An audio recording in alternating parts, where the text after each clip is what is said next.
স্বৈরশাসক হাসিনাকে দ্রুত দেশে পাঠান, নইলে আমরা সেভেন সিস্টার্স খেয়ে দেব।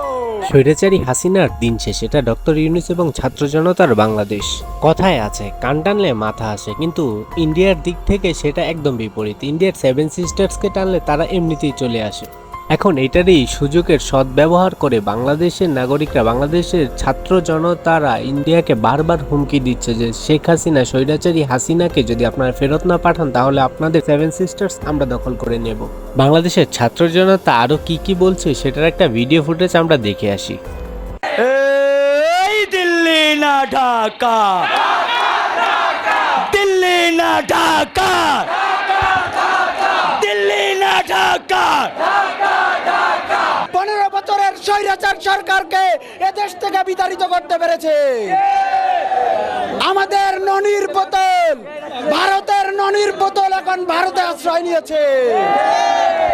আমরা হুঁশিয়ার করে জানিয়ে দিতে চাই, আমাদের এই স্বৈরশাসক হাসিনাকে দ্রুত দেশে পাঠান, নইলে আমরা সেভেন সিস্টার্স খেয়ে দেব। তারা আমাদের দেশে বন্যা পরিস্থিতি সৃষ্টি করে।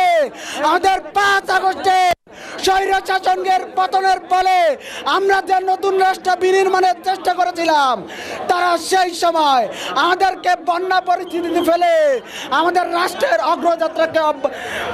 অগ্রযাত্রাকে বাধা দিয়েছে। আমরা এই ভারতের বিরুদ্ধে ডাইরেক্ট অ্যাকশন, দিল্লি না ঢাকা, দিল্লি না ঢাকা। গত 5ই আগস্ট স্বৈরাচারী সরকার পতনের পর বাংলাদেশ নতুনভাবে স্বাধীন হয়।